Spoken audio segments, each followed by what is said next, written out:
welcome to Drunk Librarians, where we talk about all things booze and books. Each episode, we take turns reviewing and summarizing what we've been reading recently.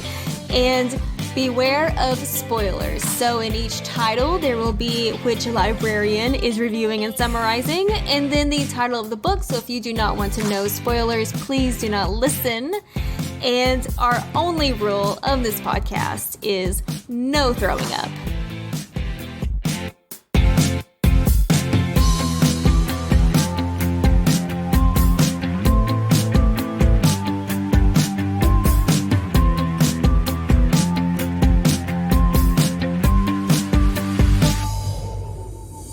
Welcome to the pre-show pre-game, where we talk about what is supposed to happen in this episode before we're too fucked up to know what the hell is going on. So Librarian B is going to be talking about Malorie by Josh Malerman. Malerman, that almost got me. You almost got me there. I loved Bird Box. That was a really good book. I loved it, and I'm excited to hear what this one's about. Enjoy.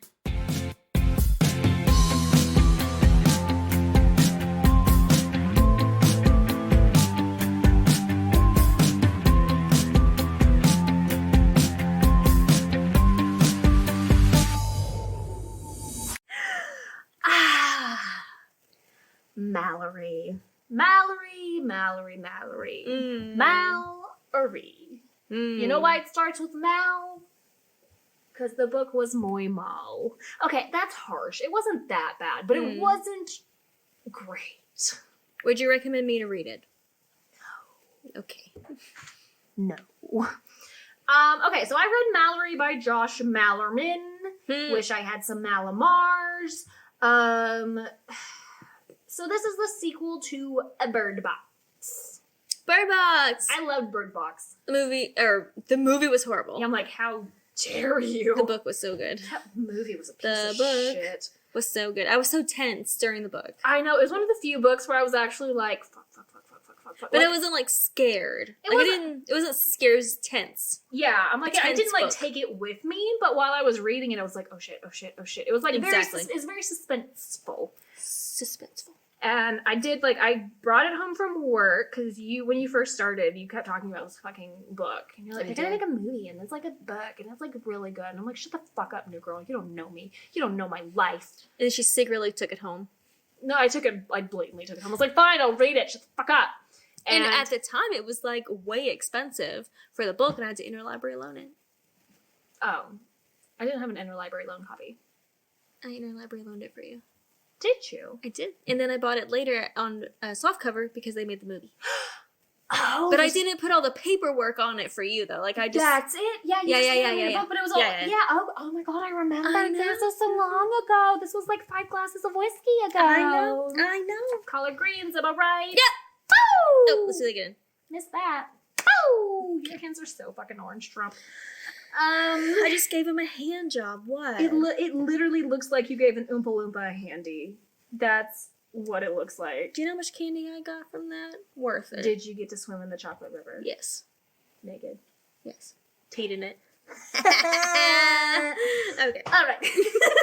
So I took Bird Box home and I literally read it all in one night. Like, I got off at 5 and I was like, shit, this is so good. I'm like, I gotta take a shower. And I'm like, fuck it, I'm gonna take a bath instead. And I'm like reading over the edge of the bathtub so as to not get it wet. Which I had a friend tell me to read it, and then I was telling everyone else to read it. It was so good. And Malorie was interesting. And I'm glad that I read it, but it was nowhere near Bird Box quality. And I think... okay. So I won't, let me hold a little back. I'll save a little bit. Okay. So this takes place, I wrote down blank years after Bird Box. I think it was like 16 or something. They had been living, so it's Malorie and Tom and Olympia, which are the 2 kids, conveniently named after characters from the first book. So that when you forget their kids, you go, what the fuck, didn't y'all die? Okay, I was like, wait. Okay. They died, right? They did, but their names live on. Are they still living at the place where they go at the end? The School for the Blind? Uh-huh. That's where the book opens, is them at the School for the Blind. So they're still there at first, at least? Yes, okay. And then shit hits the fan. Someone has seen a creature, and everybody's going fucking berserk and killing each other, and Malorie has... Inside the school. Inside the school. And these kids are like, I don't know, 6 years old, 4 years old, I don't know, however old they were when the book ended. This is like maybe like a year or two after. I thought it was 16 years after. In a minute. Oh, sorry. Hold your goddamn horses. Sorry. In a minute. Okay, sorry. Hold on, horses. Okay. Let's go. Down, girls. But somebody has seen the creature and they all start going fucking berserk. And Malorie has very much kept up with the blindfold. She's very regimented about that. And everybody at the school thought she was like a pretentious asshole. Like, oh, she's too good to take off her blindfold. Even in this, we're safe here. No creature could ever get in here. And she's like, bitch, I fucking told you. But of course she's separated from her kids. And this sounds very familiar. Does it? Yes. How suspicious. Like, when are you afraid of coronavirus? Don't wear your mask. Wear your mask. It's safe here. Blah, blah, blah. Interesting. It's Go on. everywhere safe until it isn't. When everybody starts killing everybody. And she can't find her goddamn kids in the chaos. But eventually she does. Okay. And she and her kids, blindfolded, hit the road. Cut to 17, 16, some odd years later. So they're like rushing out, leaving, and then it cuts. Yeah. It just cut. 16 years after the credits? Okay. Yes. Okay. Basically, just know that the kids are teenagers now. Yeah. Yeah, and Malorie is still Malorie. Okay. I'm gonna be honest, Malorie's been through some shit. Well, she has. They find themselves at camp, what's its name, that I've forgotten after how many glasses of whiskey? Who knows? They're at this old, like, camp, whatever. They've got some cabins. They live in this primary one, and then, you know, they've just set up shop in this place to raise these kids. And she's still very adamant about all of the rules that have kept them all alive. Look, she has seen some shit. She's been in all these quote-unquote safe houses. They're not safe. They're not safe. I would suspect that after giving birth, while creatures are, like, there and everyone you know and have learned to care for is killing one another in the same room and downstairs, might leave one a bit scarred. Yes. But what do I know? Anyway, so here's what you need to know. There is so much goddamn teen angst in this book. I wanted to hop into the page and throttle Tom the teen. Mom, you don't get it. Like, why do I have to wear this face thing? I don't want to. You don't get it. I'm cool now. Oh my god, you read the book? That's the whole fucking book. The fact that I finished this is actually amazing. If I wasn't so determined to figure out what the hell happened, Okay, so like I said, I read Bird Box in one night. Malorie took me fucking weeks to read. I'd read a little bit and I go, I'm gonna fucking kill this kid. I can't. And I go, come on. Just like maybe it would get... Maybe it would get better. And it did get better. Did he die? Good? No. It was. I didn't know this was like a Walking Dead Carl situation. It just went cheeseball, but in an okay way. It could have been worse. I know. I wish we had cheese puffs too. Anyway, there's so much teen angst, and so Tom is biologically Malorie's kid. That's the one that she was pregnant with, and he's all like, vision, future, risk.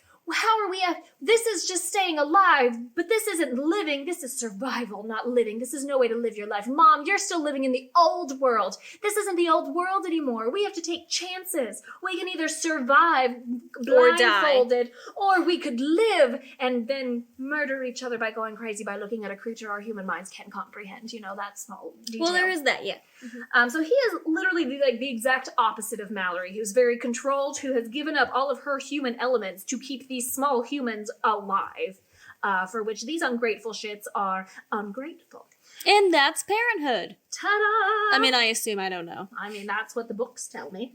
And then, so in addition to Tom's, like, future, invention, he very much takes after Tom from the first book, who was always an optimist and looking for a way to better things, which is very sweet, but when it comes from the voice of a teenage boy who's like, you just don't understand, Mom. Very annoying.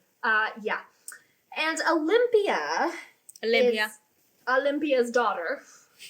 You don't say. I don't know how else you could have... taken that, but... so if you haven't read Bird Box... You'll be a wee bit confused. She dies while giving birth to... Yeah, she and Malorie end up giving birth at the same time, and Olympia's still, like, holding her baby when she sees a creature, and Malorie's like, give her to me. You wanted me to hold her, remember? You wanted me to hold her, so she saves the baby. And now she's stuck taking care of it, so... Well, no good deed goes unpunished. Lesson learned for me, Librarian A. I would never do that. Olympia is very much, she's a bookworm. And so is she like other girls? She is like other girls. Oh, okay. So don't worry. Just checking. Yeah, okay, I know. good. It could have gone that way, but it didn't. No, so basically she is a big fan of stories, and that's how she gets her knowledge of, like, how things used to be. Like the concept of, like, grocery stores, going to the movies, all those things that we've forgotten these days. She reads about in books, much like we do. This sounds so familiar. Fuck me. Going to the cinema. I remember when my grandma used to tell me about going to the cinema for a quarter for a double feature. Oh, those were the days when I could hear other people talk about going to the movies. And we would get a beer at the bar and have a beer in each hand and go and watch our movie. We did that once, and I abandoned you during the spiders. You did. That was so fucking fun. I can't believe you imagined I would stay for that. You were like, it's where not are you? real. You were like, where are you going? And I'm like, spiders are about to start crawling out of her face. I'm gonna go stare at the bathroom for a while. I mean, if spiders would have been crawling out the floor in real life, I would have been like, here I come with you. I wouldn't have seen them. It's much too dark, as I recall from the cinema experience. But anyway, Olympia's kind of the mediator between Tom and Malorie. She's kind of the level-headed, like, look, you are a little too protective, but I understand why. And you are a little too out there, but I understand why. Okay. But neither of these is really a great idea right now. And of course, she's like, what? I mean, being 15? protective is a pretty good idea. A pretty good idea. So they've been living at this camp for years and years and years. Okay. And then one day, because every book must start with a one day, something changes. Yes. A census taker arrives at the door. So the librarian in me is like obsessed with this because this guy decided that someone needed to be taking oral histories. Of every person.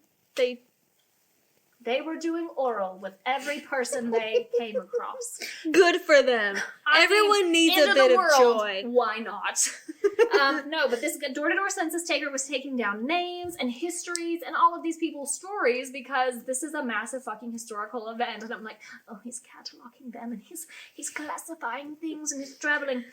So he comes to the house, and of course Malorie's very distrustful. She's like, who the fuck is this guy? Well, yeah. And Tom is very excited. He's like, there are others. There are other people out there. Yeah. We could get together. We could share ideas. We could, like, I don't know, invent sunglasses or shit. I don't know. Anyway, and I cannot believe he does this. He leaves his book of his research. She was like, leave the book there. We'll look at it. Whatever. He leaves it there. No. And they take it. And they have it for the whole book. And I'm like, that's they took your life's work. His whole work. He left it for them. He was like, okay. He has risked his life collecting these stories and these accounts and all of this. And he runs into these assholes and they're like, yeah, leave your shit. No, you can't come in. No, we won't talk to you. Leave your shit out there and maybe we'll look at it. And he's like, okay. Okay. I don't know, maybe he has access to Xerox and he has, like, copies of this shit. Is the internet still a thing? Not mentioned. Okay. Well, I just wondered. I don't know if he's on Reddit. I'm just saying. Could be. I don't know. I mean, really, what other blinder do you need? You don't need a blindfold. Everyone just needs a smartphone. They walk around just staring at that. Wow, Karen, so insightful. Heard Thomas Edison was a witch. Hey, Edgelord. Edgelord? That's a large edge. Edgelord? I'm an edgelord. I dubbed the edgelord. One time, I gotta tell you about this. One time when I was in college, I read this poem. It was by one of my fellow students. Oh, God. And it was comparing your playing with your smartphone like this. Yes. To rubbing rosary like this. And I just remember thinking, what? What? Let me count out the rosary beads. The fuck? Or flip through porn on the internet. They're equitable, sure. Now, I hope our listeners and I was being a dick. With everyone just needs a smartphone and they just look down. I assumed it was a sarcastic thing. Oh, thank God. It was out of character. I assumed it was a sarcastic thing, but that is good to denote on the... Oh, yes, thank you. The Olden podcast. Yes, because people can't see me going... They'd be like, wow, that Librarian A is such a like, bitch. I'm a Karen. Sometimes. Anyway. So, aren't we all? It can happen. So the census taker leaves his shit there, and they discover... Dun, dun, dun, that Malorie's parents are still alive. Well, okay. They are recorded. The census taker talked to them. They were whatever. And of course, from the first book, her sister died. They lost contact with her parents after everything kind of went down. And she was like, yeah, I'm sure my parents are dead by now. Everybody's dead. Turns out they are alive. But wait, there's more. If you call now, you can get a ride on the choo-choo train. Wait, like there's a train in the book? There's a train in the book. Okay, sorry, I was like... What? Are you taking me on a choo-choo train? There is a choo-choo train.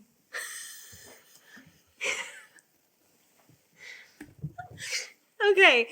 Sorry, I thought you were like... We were chugga-chugging somewhere, like... No, they're gonna be chugga-chugging somewhere. Theoretically, you were gonna take me on this journey. There is a real physical train in this book. Because what better way to mass travel than on a train track? You don't have to steer it. You don't have to like, oh, we gotta turn left here. Ooh. You just go where the tracks go. Does someone... Okay. I guess I don't know what a conductor does. Do they have to keep watch? No. What do they do? Well... Do they stop... They have to stop the train. They go exceptionally slow in this world. Exceptionally slow. Could they have walked? In the same... Perhaps. Quite frankly, perhaps. But it would have taken longer because they don't know which way to go. Okay. Could they have followed the train tracks? Yes. Okay. But they have built this like Mad Max snow plow on the front of it, so anything on the tracks will get zhuzhed off. And they go very slow. And anyway, there's a lot of back and forth bullshit. And I did not... Okay. Her parents being alive. Okay. We did not expect that. The choo-choo train. That got me. That really threw you for a loop, didn't it? It did. Malorie, too, she's like, what the fuck? Someone built a goddamn train? How do you even reconstruct a train when you can't see it? Do they answer that question? No. They had to reconstruct one. Did, like, these alien beings destroy it? Oh, no. They just had to, like, find a working engine. Oh, okay. In cars and cover all the windows. And figure out how to drive the train.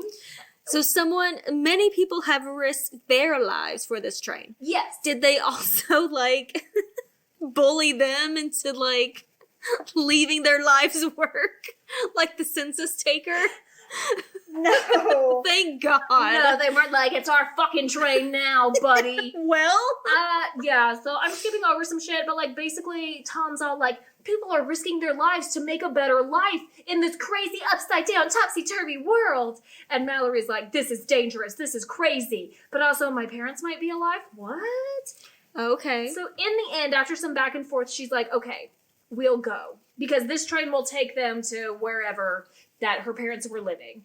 And so she's like, okay, so they pack up all their food, they go. They did have this, like, not next door neighbor, but there was this guy who lived a couple miles away that Malorie would visit every now and then when Okay. he was like an old man. And who was all by, Okay. And, stop making those sexy eyebrows at me. That's not what this horror novel is about. Well... Nobody was getting it on. Except maybe the creatures. I don't know how they do. See? I don't know. I can't see them. See? Can you hear them? I don't know. I don't know. Can you hear them doing it? I don't know. Everyone has their blindfolds up and like, oh God, I don't want to hear them either. Can you guys get a room already? Like, we get it. I don't know. But she had gone to see this guy who was at like this old gas station or whatever, and it was like, what would you do? Like, because if you found out your sister was alive, what would you do? Would you go? Would you? Because I mean, she's risking the life of her kids, who she has protected all this time. And you do learn a lot about Malorie in this book, her backstory, her childhood. You know, she represents the reader in this because she grew up in the world that we're living in, and then one day, sorry, stop looking at everything.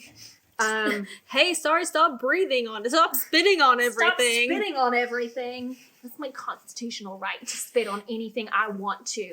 And if you die, that's not my problem. I've never seen a piece of cloth cause so much shit. Right? I mean, unless it's like a piece of cloth for a woman to yeah, wear in her underwear. You can't even see that one.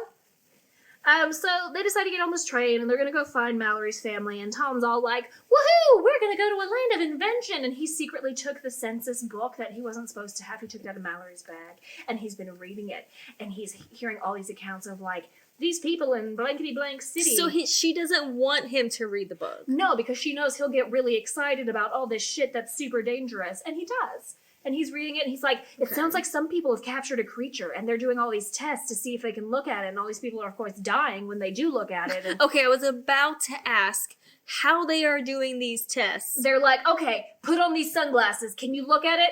Well, he just stabbed himself in the head. I guess not. All right, you're up next. Put on these 3D blue and red glasses. Can you look at it? Okay, no. I guess I was picturing them, closing their eyes and trying to, draw blood from it. Trying to do, some kind of, alien autopsy with their eyes closed. No. Okay. They're basically just all right, I have some googly eyes. Can you look at? Nope, shit. I do have to say, I didn't know reading Bird Box if it was, a being that you can't actually, touch or feel. You have no idea.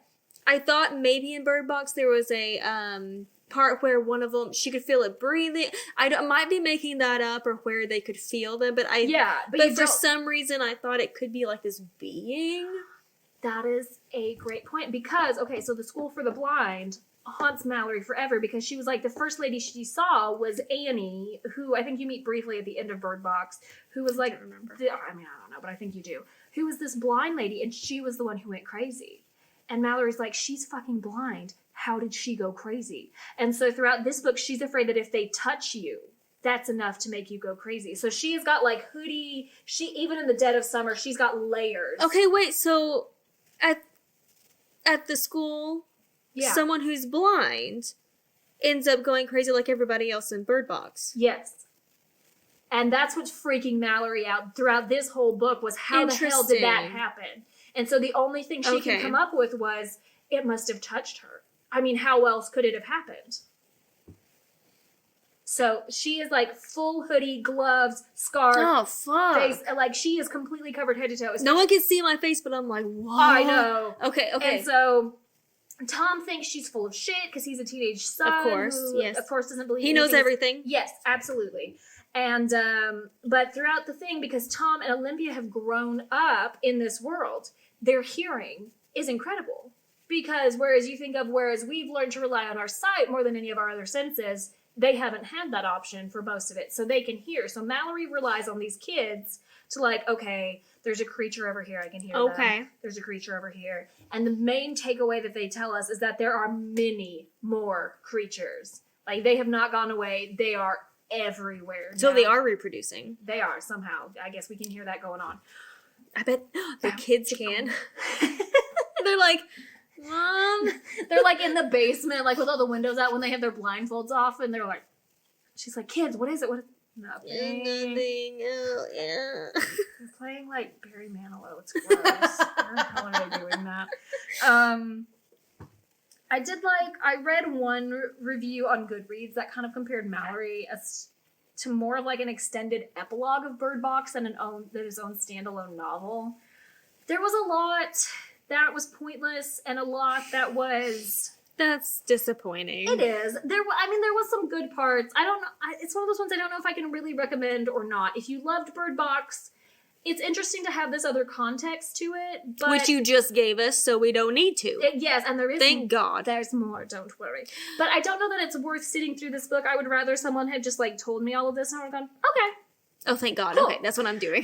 So they get on this train, and there's a sexy little conductor that Malorie's Mallorie doesn't trust anyone, which is fair. After she's still really traumatized by all her experiences with Gary, who was the one who was like, yes. look at them, yes, tear down the sheets. And she's like, for her whole life, since then, she's always felt like he's like following her, because it's not like she can look. Mm-hmm.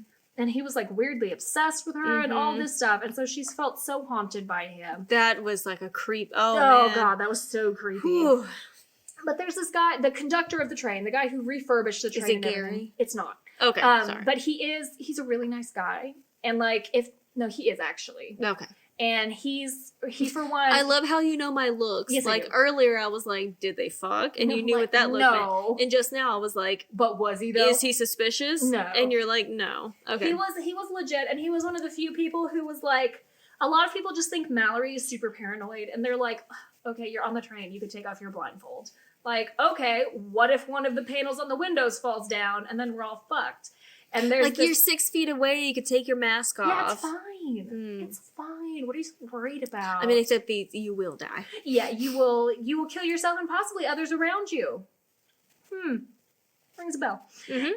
Anyway, so she has told the kids all about Gary and her experiences in the house and all this stuff, and they get on the train, and I didn't write down the conductor's name because I'm a terrible podcaster, but he's legitimately... His name is Conductor now. Conductor Man. And he and Malorie talk, and they both kind of share. She's very cagey about what she shares, but he shares how he built the train, how this sort of thing happened, what he knows, because where the train goes, they go through this massive field of creatures. Every time you can hear them outside. Stop. You can hear the creatures fucking outside. That's what I was wondering. I know. But you can hear them outside, and that's creepy. It's so creepy. I mean, I will say, what does it sound like? What does they don't describe it? You can just, and that's part of. I do like what Josh Malerman did with Bird Box, and to a certain extent, Malorie as well. There's not as much of it in Malorie, but there's like a scene in the barn where you can like hear them. There's like some on the roof, and they're coming in, and because I imagine they're very interested in people, because people do really weird shit. They're like, why are you killing yourself, man? What the hell is that about? What are you doing? Stop! I just wanted to know if you wanted to get coffee. What the hell? I was about to say, I just wanted a coffee. Like, stop! So it's really interesting, and he's the only one who kind of takes her seriously. So, like I told you, she's afraid that if they touch you, whatever. So she's covered head to toe, and she kind of explains, like, I think that if they touch you, you could do that. And he's like, I have no doubt that you have a good reason for thinking that. He's not like, yeah, okay, loser, sure. He's like, oh shit, can they? I don't know. So anyway, they're on the train, and Tom and Olympia stay in their room per Malorie's instructions. Don't talk to anybody, don't go anywhere. Do they actually stay in there? Of course. Well, Olympia does. Tom's like, I'm a rebel, I'm gonna go explore, I'm gonna go look out between the train tracks, and hopefully I'll see a creature and nothing could possibly go wrong because I invented these super nifty glasses. Yeah, he's like an inventor. He has sunglasses. Yeah. Those are already a thing. Ray-Ban's never heard of him.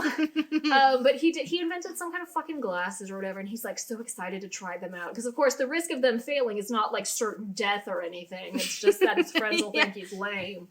It just drives me fucking nuts. But this guy comes, one of their neighbors in one of the cabins next to theirs comes over, and he's like, well, howdy, I'm a traveling salesman. Would you like some snake oil? I don't know. He's just talking, and he's overly friendly and all this stuff, and Tom loves him because he's all like ideas and interest, and Olympia's kind of like, that guy seems like a bit much. Like, he's a little suspicious. Like, he kind of reminds me of, like, the vibe that Mom always talked about, like, with Gary, where he was, like, too nice. You know what I mean? And so she was like, yeah, maybe you should, like, stop hanging out with him while we're on the train. And Tom's like, I'm a free spirit. I can do what I want. And she's like, I don't get paid enough to put up with this. All right. Does he live? Who? Tom. Yes! I'm so sorry. Yes, he does. This is a Carl. Who's Carl? Sorry, Walking Dead Carl. Okay. I thought of Jimmy Neutron. It's like, Carl, stay here, don't move. La la la la. That's the fucking book. Yep, seen it, watched it. I know more than you. Except it's zombies in this. Yeah, why not? Yep. Same difference. And anyway, Tom's throwing a little bitch fit, and Malorie ends up slapping him. Which is not good, my friends. Not good. And Tom is like, what the fuck? Like, his cheek is all red, and she's like, Jesus Christ, I can't believe I did that. Oh my God. Turmoil in the cabin on the train with the critters. My question about critter. I'm not the expert on this. So, okay, so people might know we're in the South. We might have an accent. Some of us might, yes. I might have an accent. Go on. There is a game that I have learned that is called Critter, and you are with your driver. Usually a date, Yes. a love interest, Yes. if you will. And if you see a critter, well, the other person has to take their a piece of clothing off. So my question is, what about the driver? Like, I just imagine... As the passenger, if I say I see a critter, based on the rules that were explained to me... Then the driver it's an equitable now, act. Here's what I'm imagining. I'm imagining this big truck. Yes. And, like, driving, taking his shirt off, or her shirt off, and they're like, oh, whoa. Sorry, saw a raccoon run in front of the road. Guess you have to take off your shirt, honey. I don't know that this is a real thing. We may have been punked. We may have. But there was a lot of alcohol that night, so I just wonder, like, okay, I made up a bullshit story that you're night. You're the driver, and you take a shirt off, and you take your pants off. I mean, you're driving. It's not that hard. The hardest thing to do while you're driving is to put a bra on. That is difficult. I guess I'm just imagining, like, pants. Okay, you'd have to, like, go 5 miles an hour, like, boo, boo, boo, boo, boo, boo. Really not that hard. Well, I've never done it. Let's go for a ride. How many critters have you seen in your lifetime? Well, let's see. 1, 2, 3, 5. Anyway, that's the story of Critter. So, what was the critter you said now? I don't fucking know.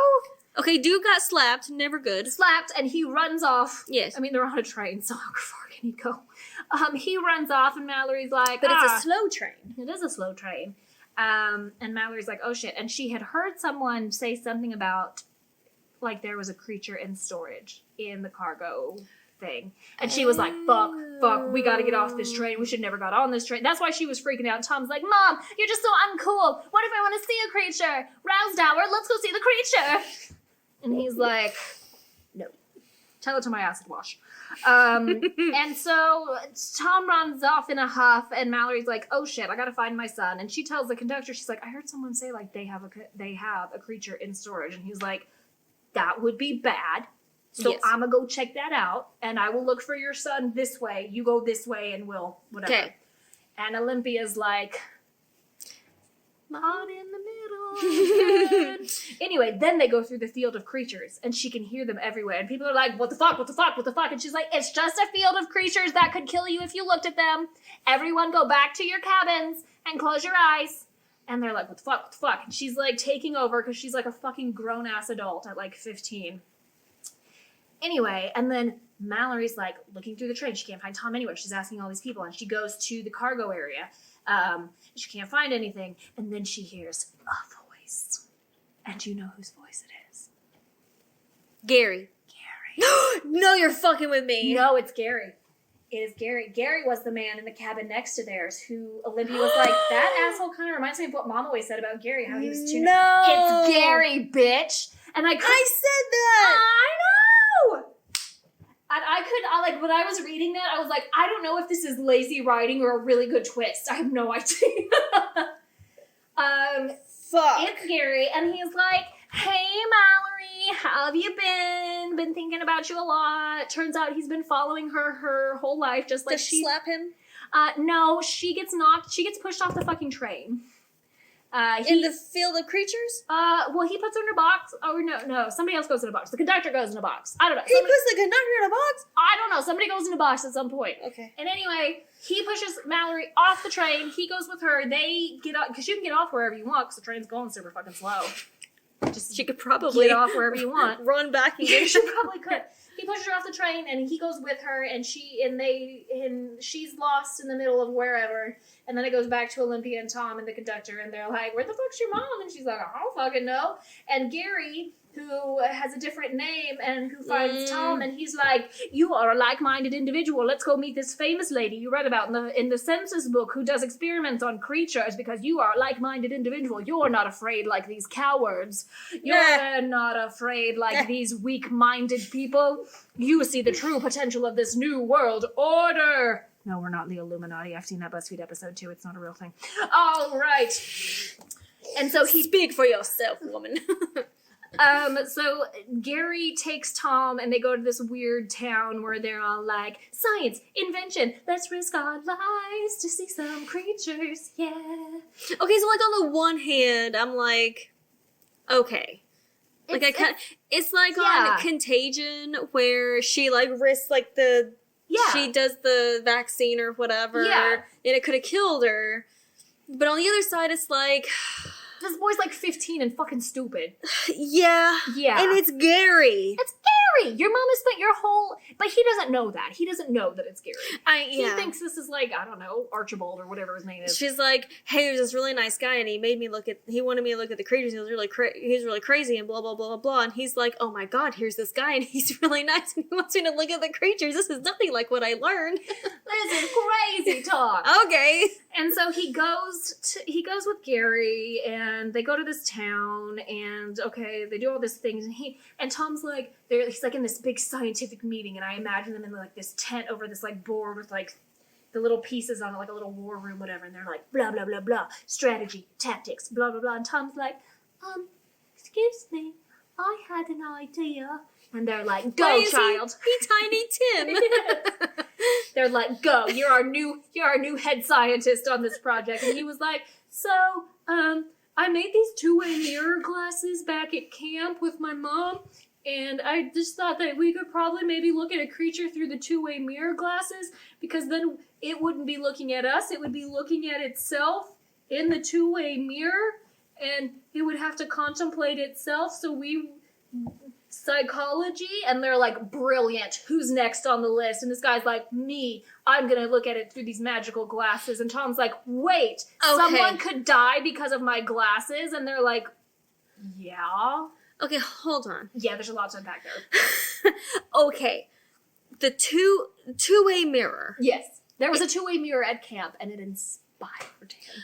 But it's looking at itself, it's a different everything. So it doesn't necessarily mean it has the same effect on itself as it has on humans. Yes. So whereas instead of like, I am looking at you, where your glasses, I would just see a mirror, you would be able to see me. But yes, I know a two-way mirror. Oh, just explaining this for our listeners, you little bitch. I was like, yes, I know the thing. I've seen crime shows. So I would be looking at myself, and instead of looking at you, I'd be like, my hair looks really good today. But I just mean, cute. Are they wanting the creatures to kill themselves?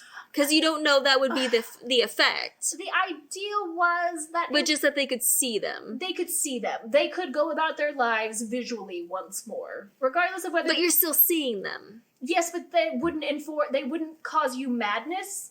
Like, that's why people are dying. When you look at them, it causes your brain to go insane, and then you end up killing yourself and everybody around you. So it's an effect that they, like, unleash?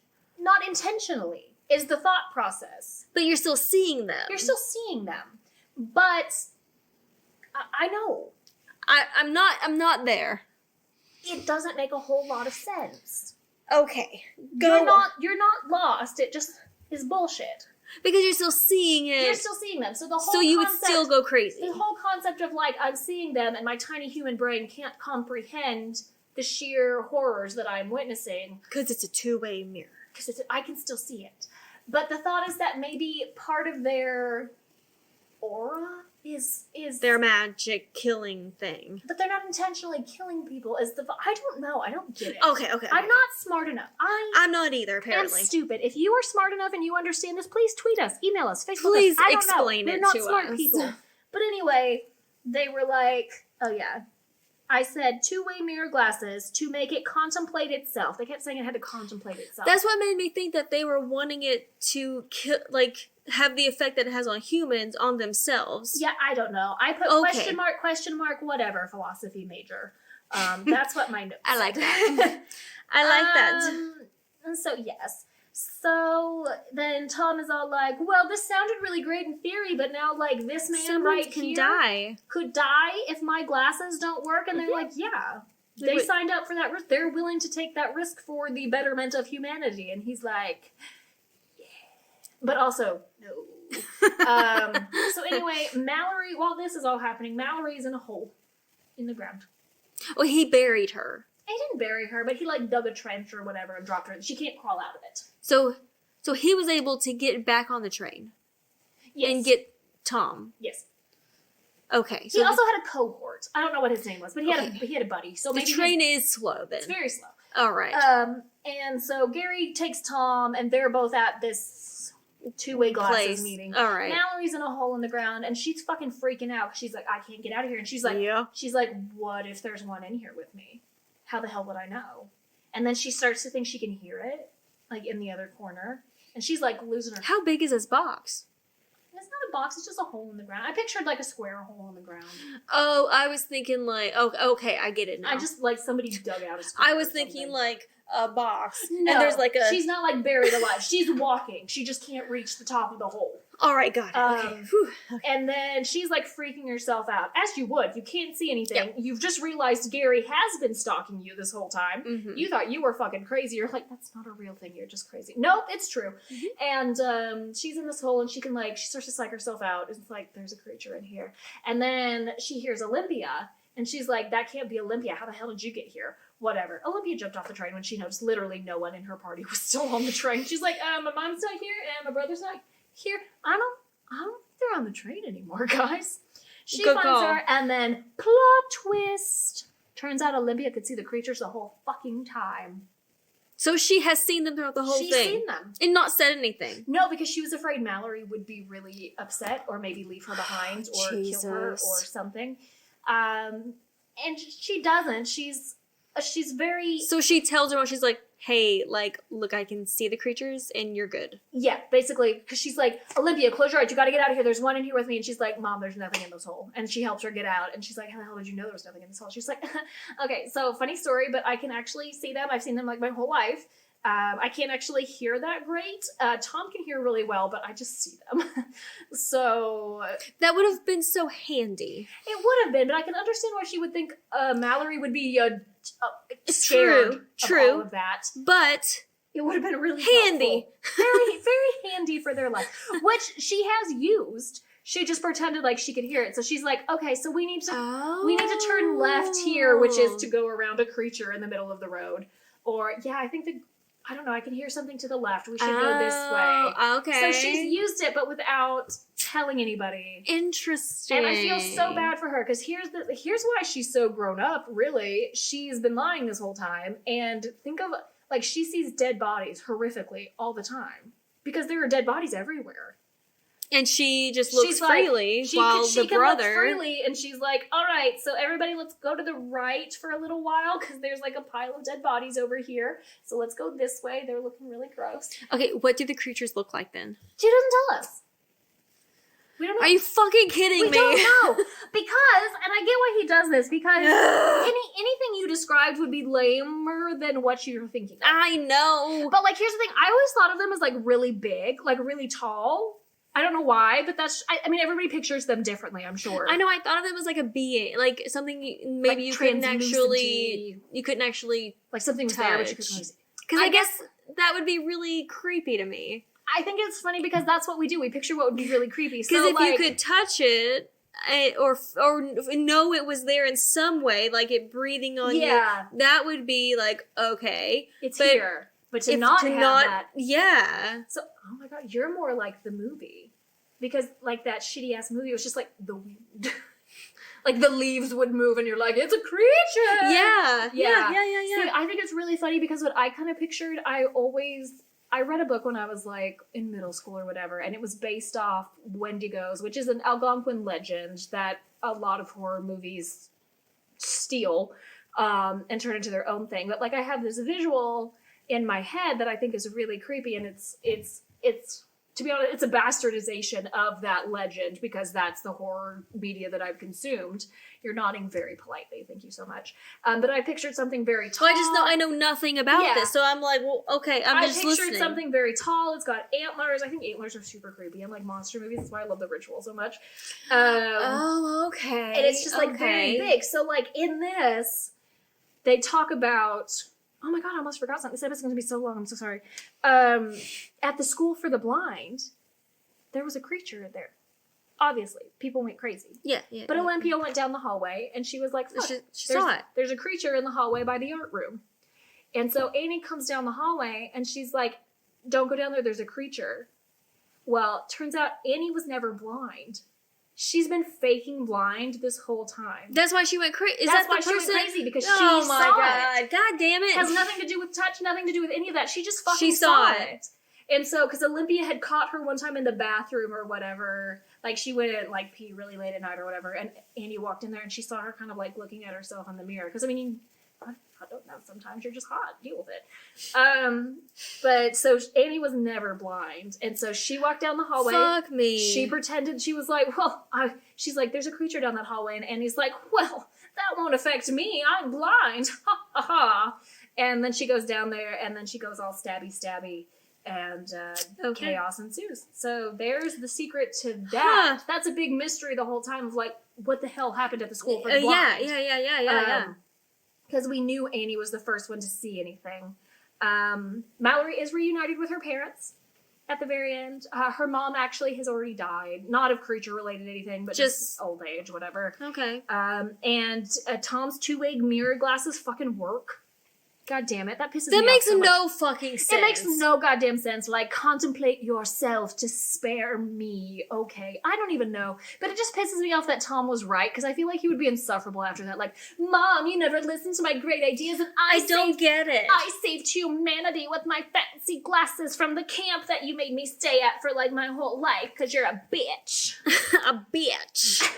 I don't get it. I guess I don't get if it's like the creatures see a person and accidentally like do these powers thing. If they're like blah, blah, blah, blah, or blah. if it's just that they're there and it's like humans that see them. So I guess... You see, that was always my understanding, is that it was never like a malevolent thing. Like, they're just chilling, and then you see one and you're like, my human brain must self-destruct. It cannot handle this blah, blah, blah. And so I don't get how the glasses would change that. I know, yeah. I'm don't still either. seeing them, and my tiny human brain is still tiny and human.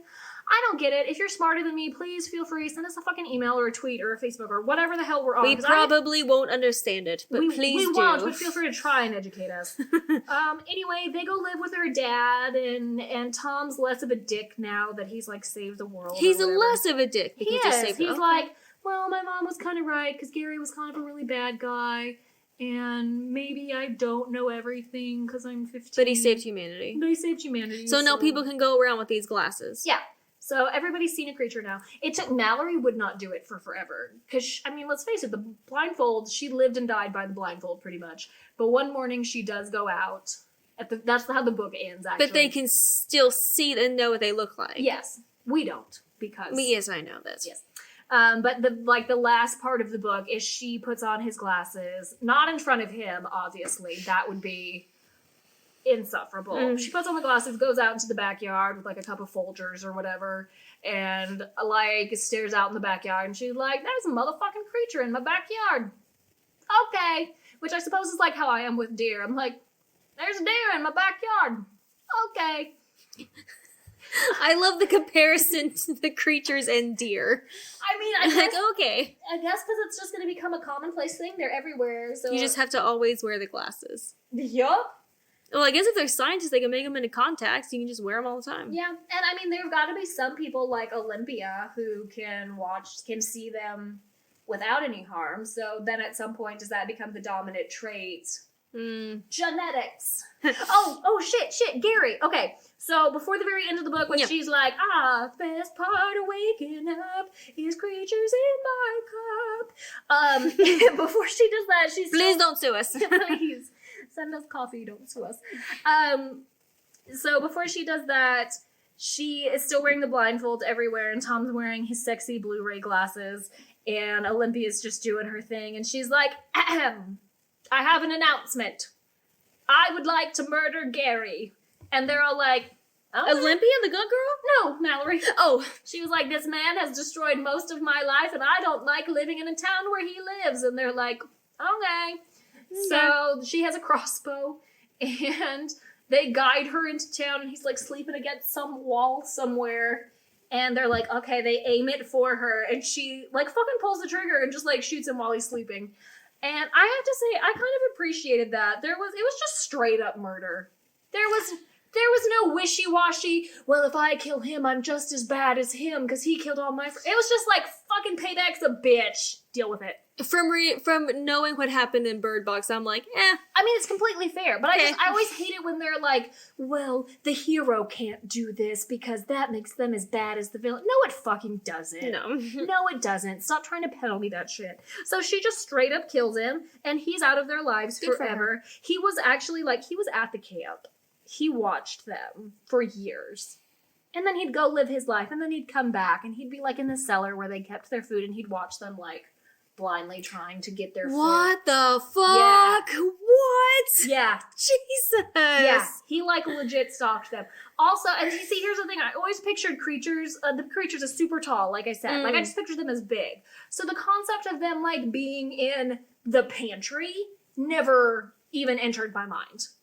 I'm like, hey, I'm in my house, we're in our cabin, whatever. I'm not They can't fit. Yeah, they can't fit in here. So I'm not thinking when I go down into the cellar, there's 3 of them playing Jenga in the corner.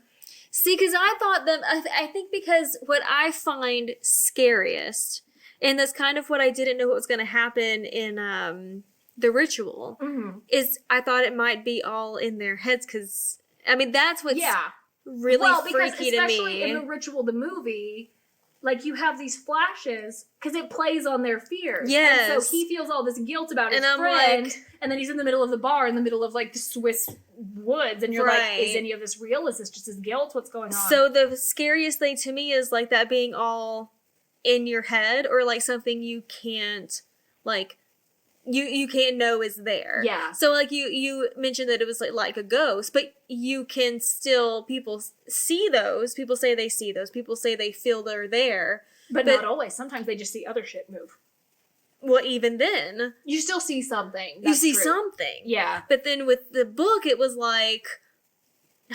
I mean, nothing. Well, I say, so especially with Bird Box, you never see anything. You have no context. You have nothing to base it on. You just feel the overwhelming sense of paranoia. Yeah, so I even thought, what if they just open, a door to a bathroom and it's there? See, that never even occurred to me. I'm like, they're in the house. Or a cabinet. The house is safe. I never thought that. See, I think that's so funny.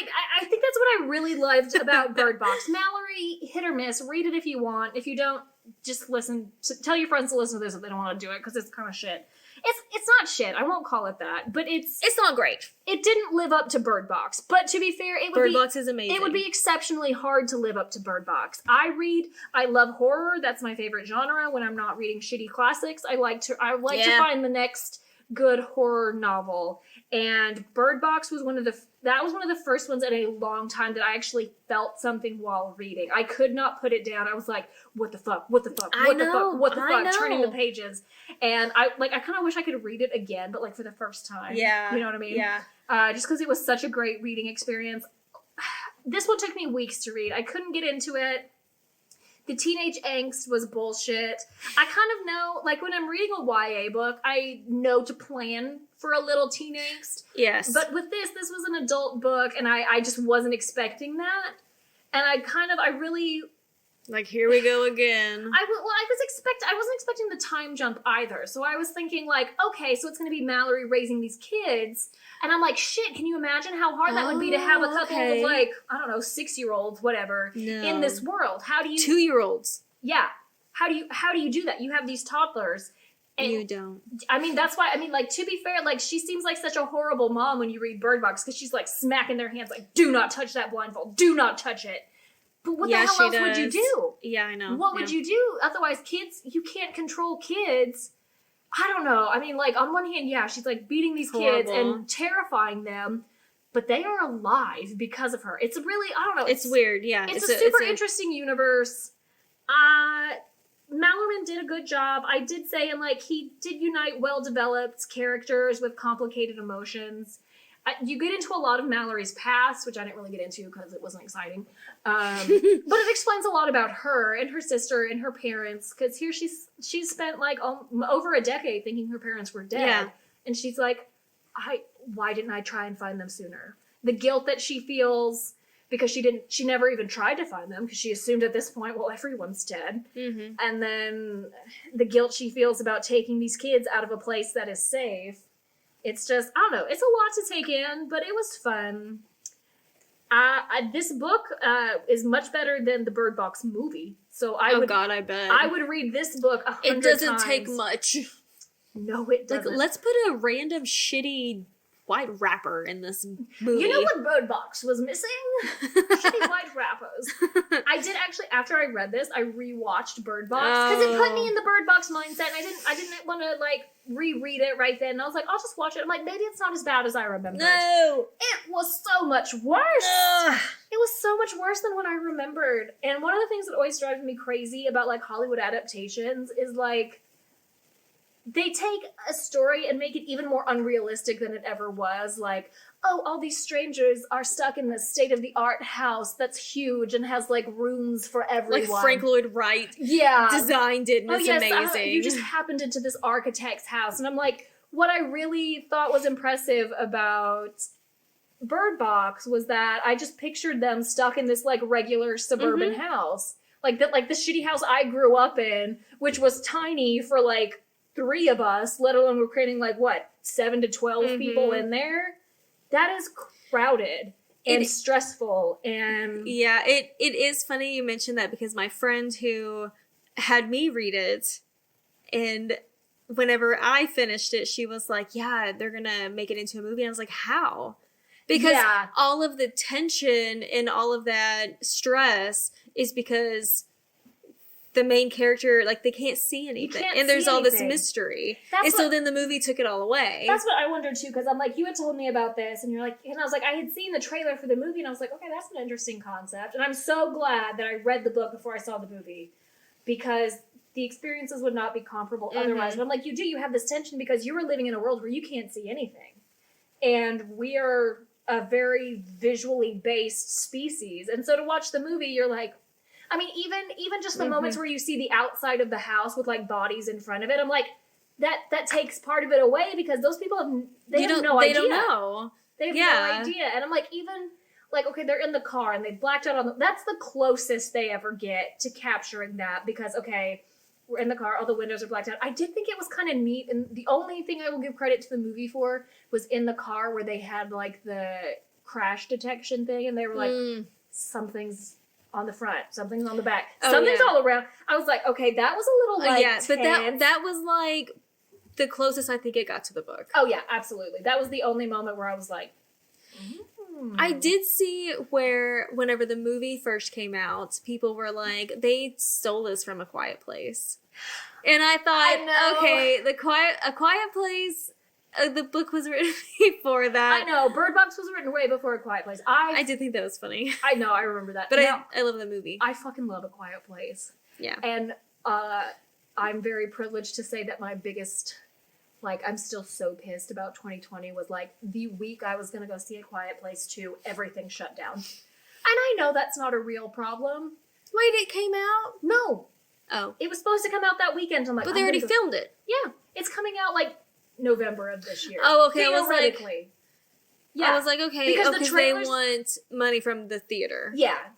The trailers had come out and it looked really good, and I'm like, oh, I'm so excited. I'm so fucking excited. Because it kind of goes back in time of like when this first happened, and then also like later on. And I'm like, oh, I loved it. I want in. I want more of this. I'm like, I'm going to go see that this weekend. No, you're not. No, I'm not. And over a year later, here we are, drinking our sorrows away. The shitty books. So that's my book. Thanks for coming. So, Malorie, don't read it. Just Bird Box, don't watch it. Don't watch it. Read it. A Quiet Place, watch it. You can't read it. Unless you get the script, then you could. But I'd rather just watch it. Yeah. See, that was one of my favorite theater experiences. I've never been in a theater that quiet. Because I was like, I had some popcorn, and I'm like, I did see nope. a lot of Twitter comments that were like, do not get popcorn or anything crunchy during that movie. Did I get popcorn? I think I might have just gotten a drink, because I had seen people talking about that. Like, but it was funny, like, because you'd see people, like, go and get a handful, and they'd, like, do it when the music was playing or something, and then they'd be like, mm-hmm. And it just felt so weird when we all left, because, like, the theaters start playing, like, music or whatever, and everybody was like, oh, okay. Oh, whoops. We're good, right? We're good. Oh, that was so good. Okay, I'm done talking about this book. Okay, bye. Thanks. Thank you for listening. New episodes whenever the hell we feel like it, because life is unpredictable and so are we.